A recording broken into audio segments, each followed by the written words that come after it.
Bueno, buenas tardes. Bienvenidos a esta lectura de diálogo abierto de Luisa Futoransky, que tiene que ver con esta exposición en la que ella ha trabajado con fotografías de José Antonio Garni, que también nos acompaña aquí. Tiene que ver con las devociones, ¿no? Y bueno, de eso van a hablar ellos. Quería agradecerle especialmente, bueno, a ambos que hayan querido hacer esta exposición aquí y a Luisa que se haya trasladado desde París para estar esta tarde con nosotros en Madrid, que siempre nos quejamos que nos visita mucho menos de los que nos gustaría. Así que bueno, le paso la palabra a ustedes y bueno, luego seguimos conversando. ¿Quién agradece? ¿Vos o yo? Agradecemos. No, a vos. Bueno, entonces muchas gracias por habernos invitado a hacer esta exposición. Estamos muy contentos y aparte que el espacio se ha prestado perfectamente para lo que venía hecho, así que ha estado muy bien. Queremos decir una cosa que, bueno, Claudio se ha ido ahora, que la primera se llamó Carmen. Ahora le queremos decir una cosa, que hubo una que fue de Zaires. Estas son las devociones y nosotros siempre decimos que no hay dos sin tres. Así que ya nos estamos preparando para la próxima. Entonces, lo que quiero decir es relativamente singular. Estamos todos muy acostumbrados a los epígrafes o a los álbumes de fotos más o menos importantes, más o menos queridos, más o menos que concordemos, o a los análisis posteriores.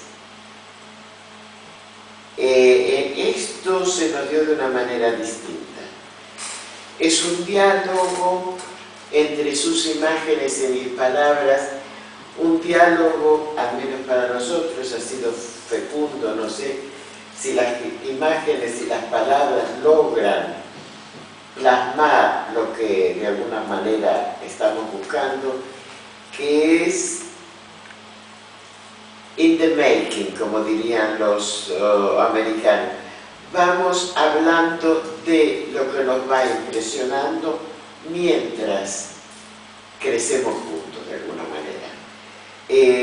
La primera exposición que hicimos se llamó Des Aires, intraducible en francés, porque era Des Aires, y en ella quisimos ver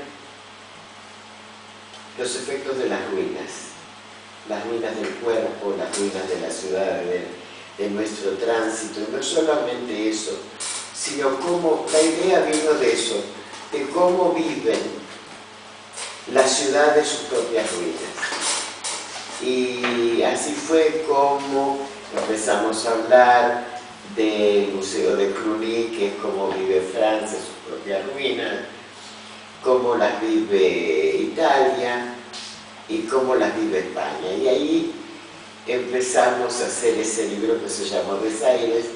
En francés lo tradujeron por affront, que vendría a ser desprecios, pero que no es, y siempre se perderá la idea de los Des Aires.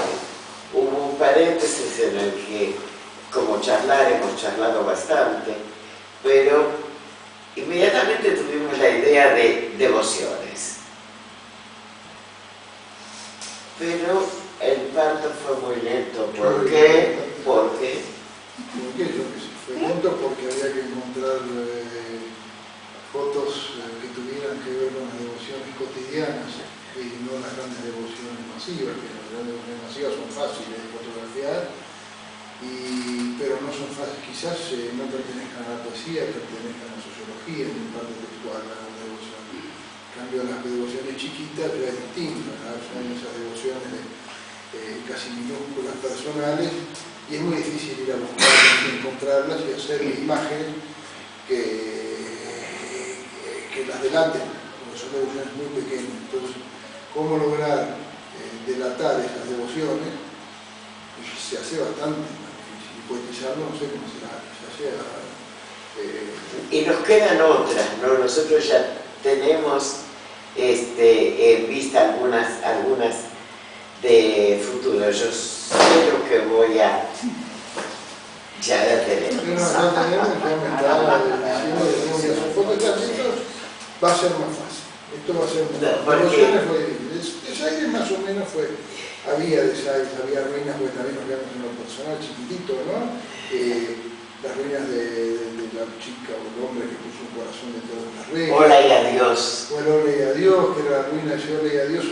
Es increíble esa síntesis. Él encontró, porque tengo que hacerle la apología a mi socio aquí, porque no trabaja con Photoshop. Todo, esa foto que vale, hay una foto ahí que es una paloma entrando, volando blanca ahí, entrando en el medio de la iglesia totalmente iluminada sin Photoshop. No es cortar y pegar, no nada. Ella entró porque quería entrar en ese momento, listo. Tengo un testigo que la vio sacar. Bueno, entonces eso, y después, ¿qué más quisimos hacer? Lo que yo cuento ahora que yo no estoy, resulta que José Antonio viene de hacer una gran patriada en Moisés Ville. Quien sabe lo que es Moisés Ville, que levante la mano, y el que no, que se calle para siempre. Y entonces en Moisés Ville hizo una gran patriada y he sacado una foto, a mí hay una que ella me dio la pauta para el próximo libro, que es, voy a permitirme hablar de mi papá que se fue el año pasado. Y entonces la foto es unos viejos increíbles de Moisés Ville que están jugando a las cartas. Y mi texto va a ser un homenaje a mi papá y voy a hablar todo lo que había detrás de la escoba de 15. Y eso va a ser el próximo libro con la escoba de 15. Ya tenemos dos fotos. Yo de mi parte hay dos. Después vamos a ver. Las especialidades son tuyas y bueno, vamos a hacer algo. Ya tenemos la de la gente del ajedrez. Sí, esa sí. Tenemos la de los viejitos. Ahora nos falta otra. En Francia hay también, tiene que ver con lo de la escoba de 15, los judíos, Moisés Ville. Hay un lugar muy particular que me gusta mucho, que es el Jardín Botánico de Francia. Ahí no sé por qué, pues yo me lo soñé, no importa. Los domingos van una serie de viejitos a jugar al ajedrez. Me parece que esa es una devoción, porque a mí me parece que los escuché hablar en yiddish, me parece. Porque lo soñé. ¿La escuchás hablar en ruso? Era lo mismo, va. Porque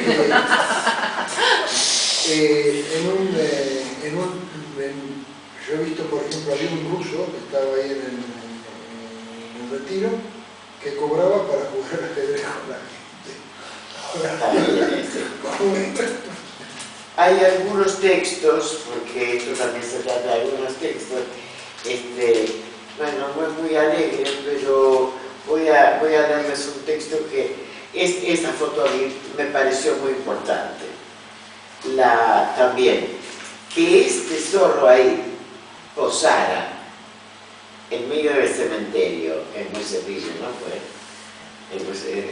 Ese zorro posara ante la cámara, un zorro rojo posando ante la cámara, tiene su efecto, ¿verdad? Yo creo. Después hay algunas fotos que me gustan más que otras, por supuesto, con las que dialogamos más. Acá está. Voy a empezar en 4 líneas, explicando un poco esto. Para mí una foto nos queda dentro, cuando más allá de los rigores inevitables de la técnica, las trampas de la luz, la seducción estética o la compasión, atrapa, sin alarde, lo invisible. El signo de admiración silencioso, la pulsión que estirpa la banalidad del instante y sin mayor esfuerzo palpa el viento. porque ese es uno de mis problemas con la foto. ¿Cómo se hace para fotografiar el viento? A veces hay una cierta inclinación en un árbol, pero no da jamás esa intensidad. Bueno, yo les voy a contar, los que me conocen acá saben que es uno de mis temas, de los 613, las obligaciones que tienen que hacer los judíos para quedar bien, sin irse al infierno cada rato, que eso es la verdad. Entonces, yo estoy buscando esta, exactamente, acá es esta. Se llama, yo les voy a mostrar algunas fotos en las que me detuve, porque sí, o sea, no son poemas míos, no son solo fotos de él, son cosas que las charlamos. Porque este es un cementerio pobretón, en cualquier lugar del mundo es un cementerio pobretón. El pasto está quemado. ¿Qué hay ahí que nos diga algo? Ya teníamos otro en el cementerio de la Almudena, en el libro pasado, en que hay un mausoleo de mármol y él, con ojo clínico, le sacó una foto preciosa que se llama La familia retuerce. ¿Te acordás, no? Ya está. ¿Qué más? Con perdón, señala este psicoanalista, pero ayudamos a la familia retuerce. Bueno, este es para el cementerio de Moisés Ville, provincia de Santa Fe. El ojo del hombre, que es la cámara, encuentra el ojo del bicho, que lo juna. ¿Desde cuándo? Y se nega. Hábiles uno y otro no dan prioridad a nombre alguno. Un cementerio de placas anónimas a punto de abandono definitivo. Sepulturas más bien humildes, de cemento muy gris, una que otra de mármol, para confirmar tal vez la diferencia. Tumbas de espaldas, almas en desasosiego de Moisés Ville. En la puerta de las reencarnaciones, por divina compasión y providencia, se permitió a un alma judía enamorada de la pampa meterse en la de un zorro colorado para respirar el horizonte. Cada amanecer debe volver a sus pobres huesos hasta que esté dispuesta a despojarse de envoltura. Y con la ayuda de los ángeles, dejar el cementerio. De momento, ni piensa. Y no es que sea bueno o malo, es eso. Es ese... En general, los judíos no están muy adeptos a hablar de las reencarnaciones, pero ese zorro está reencarnadísimo. Pero también entendí un poco el asunto de que, ya porque no hablaste con nadie, conmigo, de la situación de la población, del desasosiego de la gente que está ahí en los servicios de los judíos que quedan, y quizás también desasosiego. Yo empiezo a hacer un poco de bagatar alrededor de todo esto, discúlpenme, pero me interesa. La gente de Moisés Ville me da la impresión que los que están ahí enterrados estarían en un gran desasosiego si vieran lo que es el pueblo hoy y que se hubiese perdido ese proyecto agrícola al cual fueron, ¿no? Por eso desaparece, para los judíos desapareció el proyecto agrícola, se fueron todos como motores. ¿Cuánta gente queda en Moisés Ville? 120 judíos quedan y unos 2.000 o 3.000 personas en total. ¿Sí? Sobre 2.000 o 3.000 habitantes quedan 120 judíos. Y ¿Viejitos? La mayoría, sí. La mayoría viejitos. Y Otra cosa que quería aclarar también cuando habló de la familia Retuerce, esa es una tumba en Almudena, y es la única tumba que tiene el la adelante. Todas las otras tumbas son familia Pérez, familia Rodríguez, familia García. Esta dice la familia Retuerce. O sea, no es que fue casual, eso fue un chiste. A tal punto que cuando llega el 2 de noviembre, ya que existe mano de la familia y ponen flores adelante del la. Para que no supiera. Es un chiste que ha hecho eso, es genial. Es un chiste así. No, por ahí no es un chiste, es una conclave, no es una. Yo creo que es un delirio de grandeza. Ya, entonces, No, o sea, el que se murió de ahí se lo supone. Una venganza del Es una venganza declarada. Otra de las razones por las cuales estamos aquí es que, 4 líneas, todos necesitamos un talismán para que no ocurran las cosas que nos ocurren. La fe y la razón son opuestos, nunca complementarios. En el fondo, ni a la fe ni a la razón les interesa el valor testimonial, porque la convicción que dan los dogmas la traen puesta. Bueno, son los momentos en que yo hago de filósofo. Por teléfono. Estamos con José Antonio, nos hemos dado cuenta que nunca han pasado en 10 años o más de 15 días sin que no nos hayamos contado nuestras alegrías y nuestras cuitas.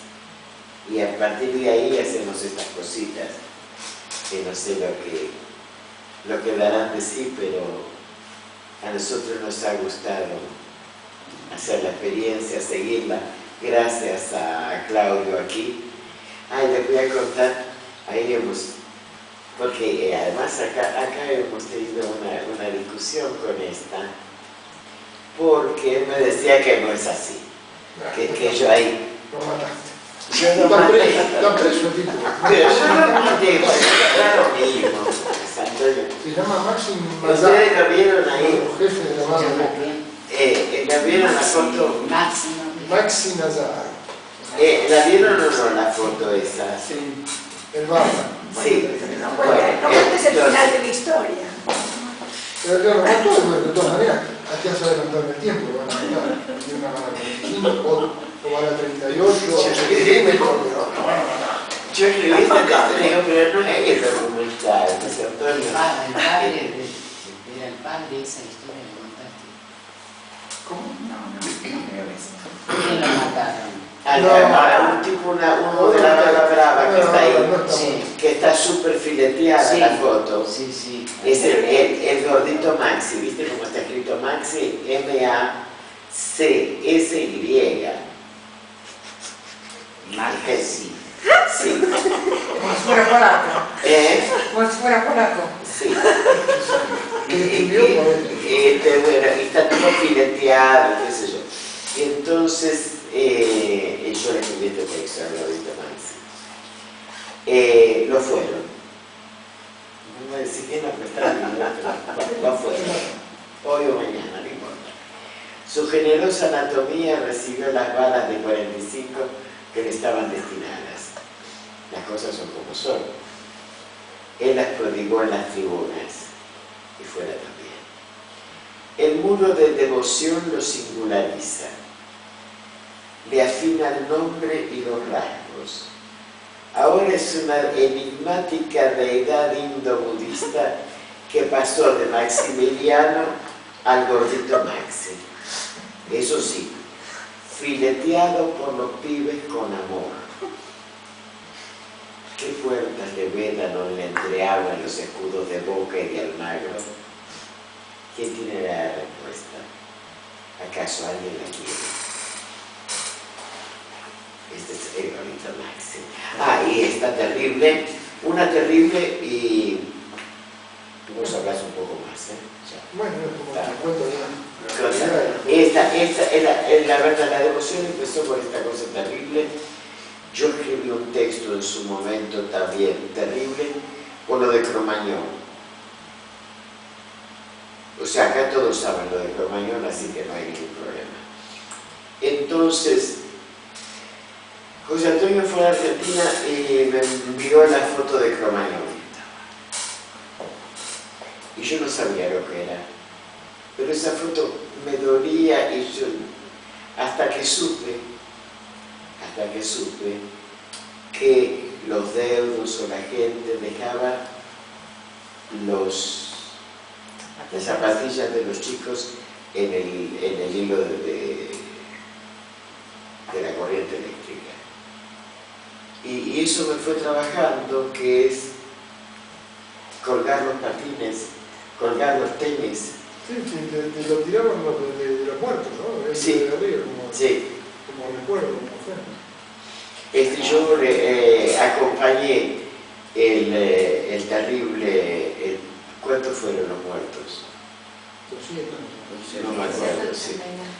Entonces acompañé eso con este texto, que se llama Alta en el cielo. Micro, macro, cosmos, 2005 empezó por la desgracia.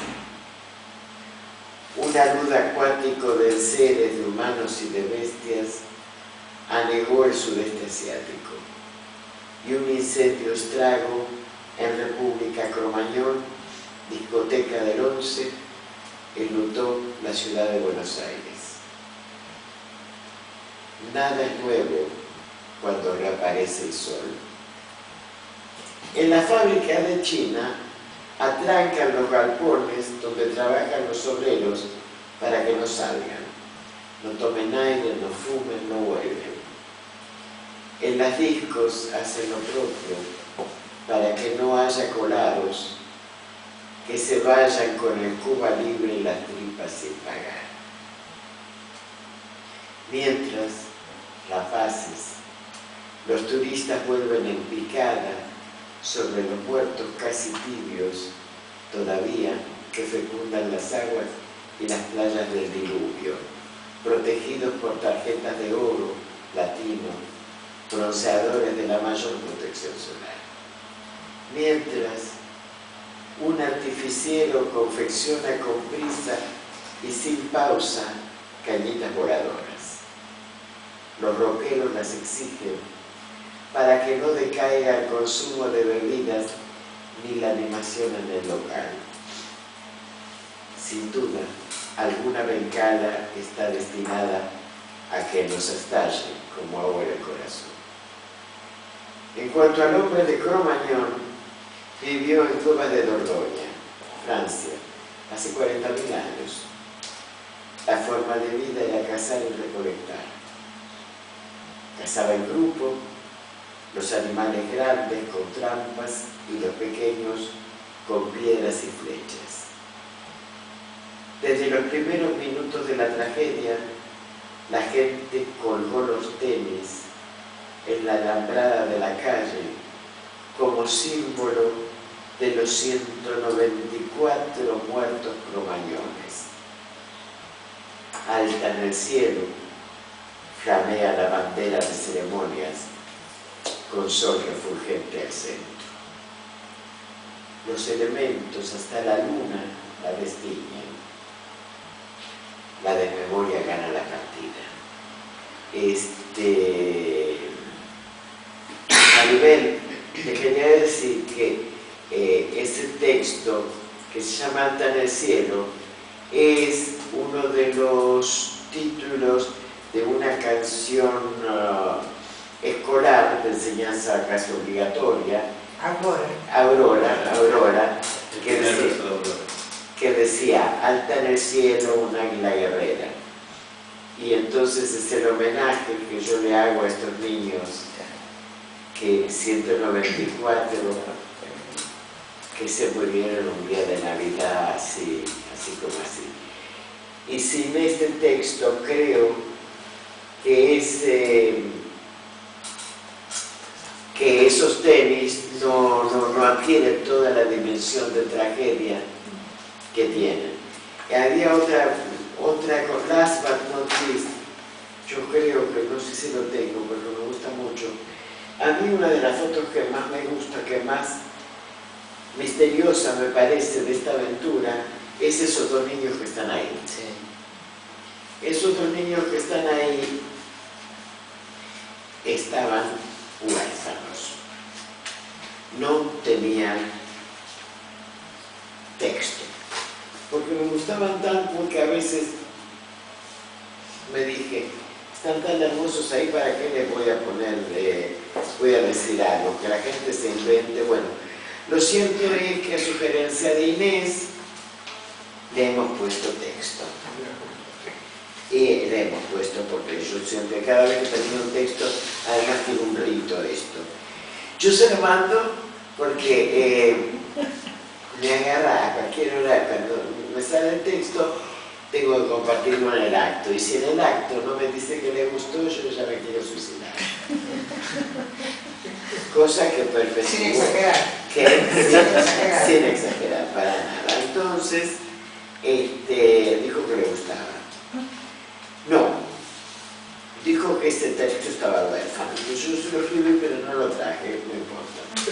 Está allí, lo puedo ir y leer. Qué raro, ¿no? Porque dije, qué raro que no lo tenga yo, lo tenga como bueno. Pero no me lo sé de memoria. Voy a ir hasta ahí y me lo leo, un segundo. No lo sé, claro, no me lo sé. Y entonces, ¿qué era lo que iba a ir con este texto? Con estos niños que están ahí. La cosa más misteriosa de pobres que somos todos los que estamos acá de Argentina era el Dimenti. ¿Vos sabías que es el Dimenti? Sí. Mi mamá me decía bueno, entonces, tengo un cuadro de tu papá. esto que están haciendo el así, pasillo. esto que están haciendo estos niños ahí jugando al Dimenti. ¿Los demás saben lo que es el Dimenti? No, sí. Bueno, entonces ahora te lo voy a dar para vos. Bueno, aquí voy. Es un poco de habilidad con unas piedritas que se ponen aquí. Te lo cuento. Sí, yo sé. Para algunos, Soy argentina. el paraíso fue espartano. Cuerdas, ondas, brillos de colores, escarcha, 5 piedritas que cupieran en la palma de la mano. En el dorso. La devoción en marcha se llamó Dimenti. Quedó en el fondo, echando raíces acartonadas en el claroscuro inaccesible del jardín. Dante bien remata. Dios sabe cómo fue mi vida luego.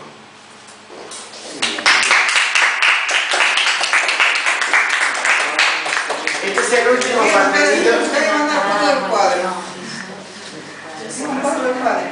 Sí. En donde hay dos chicos, 3 chicos jugando al Dimenti en un pasillo de... ¿Vos tenés ese cuadro?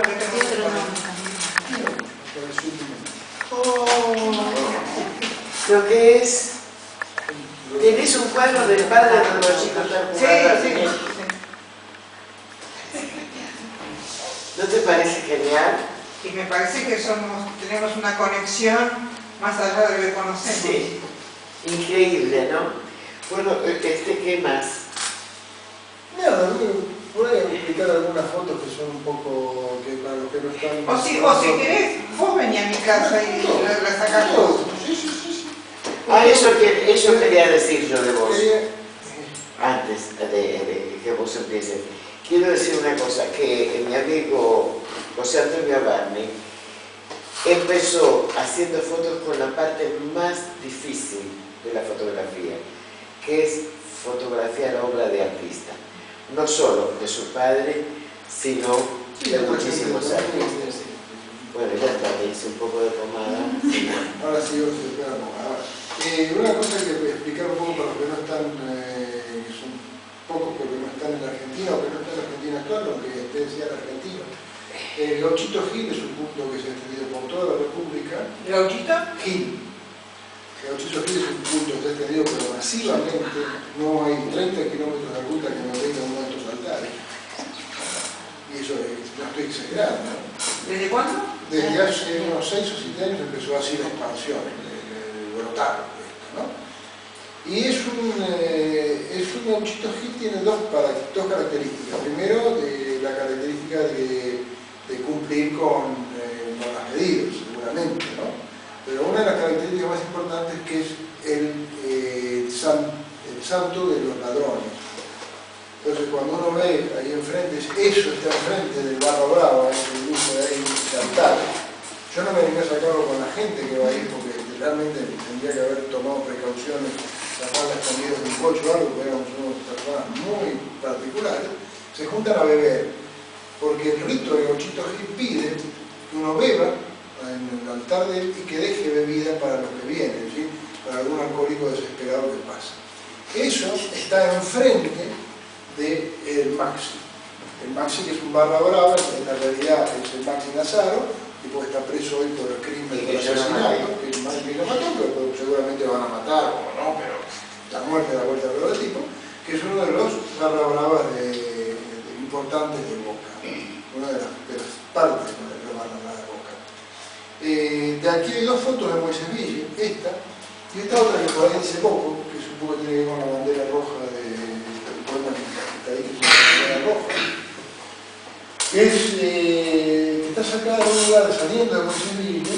Acá están los restos de una alcantarilla de donde pasaba la vía de tren que iban a Moisés Ville, no están más, y que el gobierno de Menem arrancó con gran devoción. Se hizo arrancar todas las vías, no fuese a ver nuevamente un tren que circulase por la Argentina, ¿no? Todo esto desde Villa María, todas son vías arrancadas. Y ahora casualidad que uno de las personas de Moisés Ville, uno de los judíos de Moisés Ville, me dice, no tuvimos conversiones.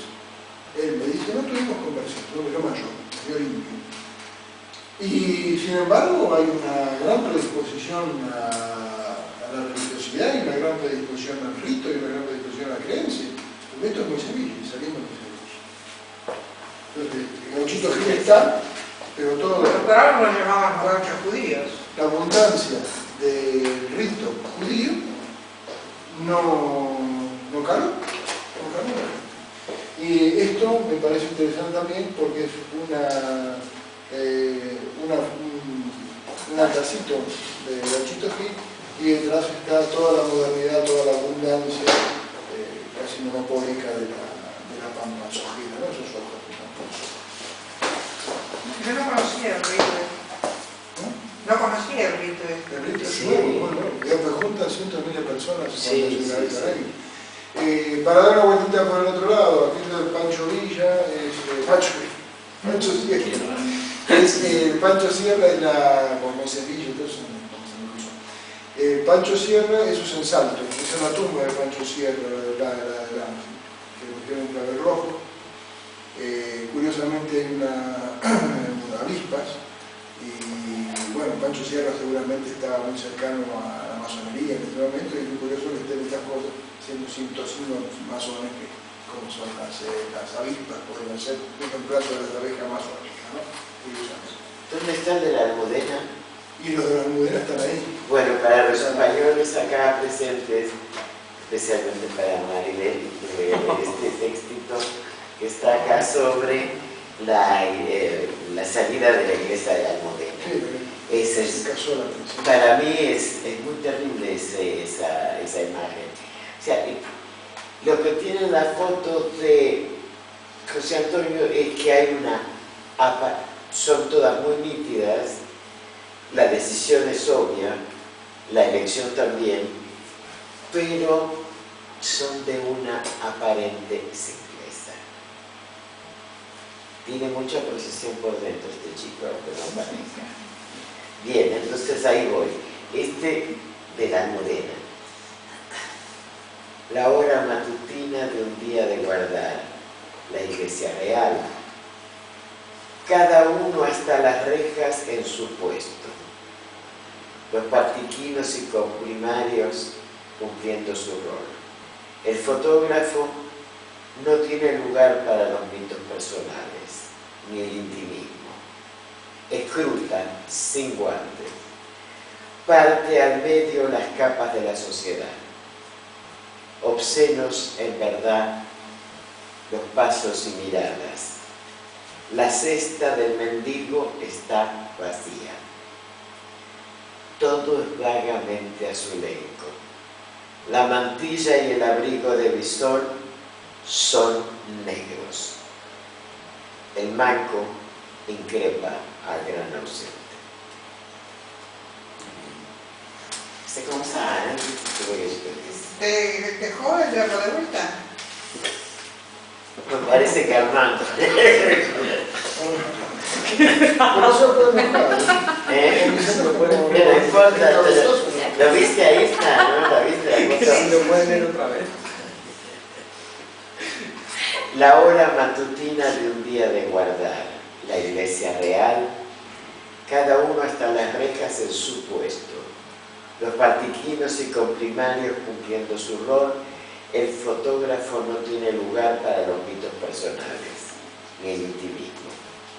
Escruta sin guantes, parte al medio las capas de la sociedad, obscenos en verdad los pasos y las miradas. La cesta del mendigo está vacía. Todo es vagamente azulenco. La mantilla y el abrigo de visor son negros. El manco increpa al gran ausente.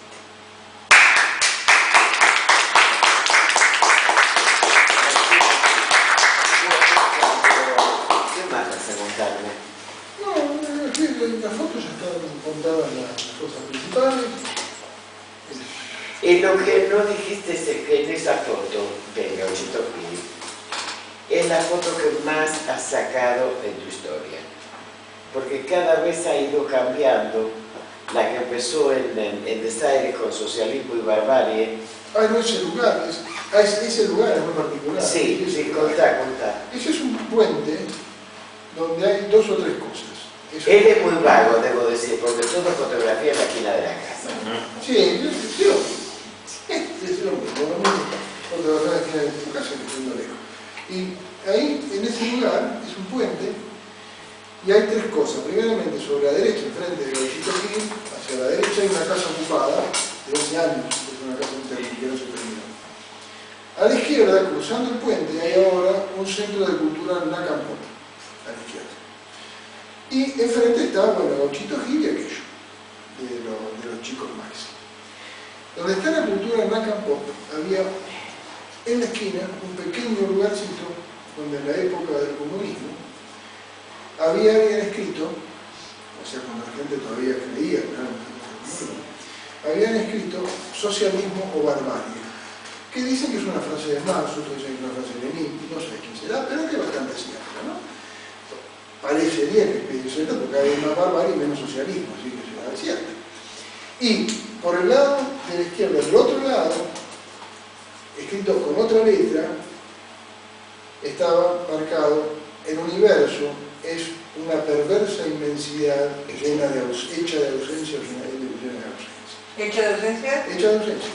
Una perversa inmensidad llena de ausencia. Hecha de ausencia. Hecha de ausencia. Y esas dos cosas estaban así una al lado de otra. O sea, socialismo de barbarie y perversa inmensidad hecha de ausencia. ¿Cuánto tiempo tardó ese texto en ser cubierto por una pintura azul? Fueron 2 meses, 3 meses. Y pusieron un arbolito. O sea, la ausencia del universo apareció como un arbolito. Un arbolito amarillo, la foto está. Está fotografiada. Poco a poco, del otro lado del puente, como pasando hacia otro lado, cruzando el Rubicón o Rivadavia, 1900. o 2005. Y el Gascón, esa es la calle Gascón. Ahí aparece después, inmediatamente, 2 o 3 años después, cuando ya no hay más socialismo, se acabaron las ideas raras, estas cosas. A mí me parece que esa frase es argentina, porque huele a Sarmiento. ¿Qué socialismo? No. No, por favor. Regeneración o barbarie puede ser, pero socialismo o barbarie no es cosa tan. Discúlpenme. ¿No te parece argentina? Civilización o barbarie. Civilización o barbarie. Claro, sí, No, pero suena argentina. Sí, no es argentina. Socialismo o barbarie es una frase. Es universal. Es universal. Y bueno, ahora volvamos al otro lado. Pasamos el puentecito y trascendiendo el puente ya llegamos a una sociedad mucho más violenta, con el culto de Barra Brava, que no es un chiste, el culto de Barra Brava, y con el culto del Gauchito Gil. Y al mismo tiempo, lo que es impresionante es la capacidad artística que tienen los chicos del barrio, porque realmente esa foto la hicieron los del barrio, Sí. yo. Eso es una maravilla. Hay que ver lo que es, hay que acercarse a la foto y mirar cómo está hecho. El nivel de las letras, el tipo escribe en máximo, hace unos giros con su pluma y deja pasar un... Y el texto que le hizo. Maravilla. Son artistas. Sí. Entonces son artistas que están, como el narco corrido, como todo eso, empieza a ver un arte de la barbarie, o sea, de la barbarie ya no tiene oposición, no tiene socialismo, no tiene nada que la frene y puede transformarse en arte, no en el punto de la violencia, del robo, de la muerte. ¿No? Yo no sé de dónde viene. Mira vos, las cosas, uno va hilvanando en el vacío, ¿no? Pero hilvana.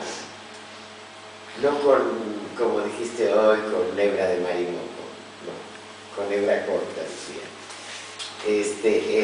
Resulta que cuando terminamos esto me han pedido un texto para un catálogo en la exposición del 25 de mayo de la Embajada Argentina, que se reúnen 60 artistas, que se llama El Colectivo.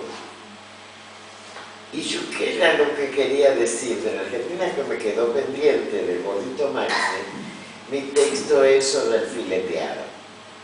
El fileteado que es tan argentino, tan intransferible. Lo tenemos dentro. ¿Quién de nosotros que estamos acá? Yo tengo uno en mi casa. ¿Tenés un fileteado? De León, ¿cómo se llamaba? De los polacos, que los hacían. Era el maestro de todos. Sí, había dos. León, ¿cuánto? Arce, hay uno Arce. ¿Eh? Hay uno Arce, puede ser que pueda... No, es un judío. Pero nosotros, lo que quería decir era que hemos visto esos fileteados con esas muestras de espíritu en un camión, todo eso lo tenemos dentro, ¿no? Sí. Bueno, yo creo que no queremos abusar de vuestra amistad. Yo te veo cada 3 años y quiero que me cuentes más.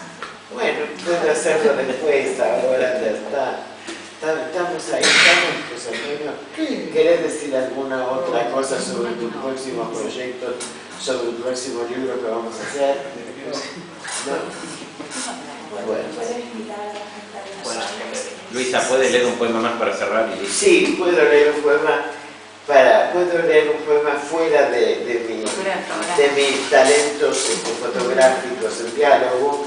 Estaba pensando que quería leerles un poema para terminar, pero tengo uno que es un poco mi propio lugar común. ¿Y qué pasa?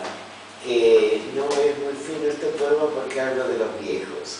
No importa. Y es un poema que me gusta mucho y me lo dedico a mí misma hoy. ¿Ya está? Siempre digo, vamos a medio mundo, pero me lo dedico a mí. Se llama Con los dedos. ¿Qué se espera de un viejo? Que pida turno con especialistas que le confirmarán por si falta le hacía el deterioro irremediable. Que mate el tiempo, que sus deseos como él se jubilan sin júbilo de la vida, del paso y el respiro. Sus allegados, la ciudad, se vengan de sus antiguas perrerías y petulancias que multiplican escaleras, veredas jabonosas. Apenas con un alfiler, un martillito de viento le quiebran la dentadura postiza en el lavabo del hotel. Y para rematarla, los duendes de la noche la tiran por la ventana y el vecindario se queja por ruidos molestos, intempestivos. Joder con los viejos. Hay quienes dicen que huelen tan mal como los lincheras. o los muros de las prisiones, porque el olor de una clase de adolescentes en verano voltea, marea, distinto. El viejo vive en un inmenso país de gente resfriada por el arrepentimiento y los tiempos condicionales. Un país de Peter Pan, de principitos destronados y cochambrosos que la parsimonia con que abren sus chequeras no ventilan. País de excrescencias, temblores, toses, alfombrado de pesadillas. Yo, Lázaro, transmito al volver de la academia, tradición obliga, preciosos mendrugos, edictos de cariño. El arco iris se come con los dedos. El rocío aminora el mal aliento. Las piedras preciosas en los bolsillos dificultan el vuelo. Soltarlas en el firmamento lo aligera. Descifrar alfabetos en la forma de las nubes desempolva la penuria. Tirar del cántaro hasta que por fin se rompa en una luminosa astilladura de partículas. ¿Para qué otra cosa están hechas acaso los cántaros, la gente, las medias, las casas, los elefantes, sino para romperse así, de repente y a sabiendas?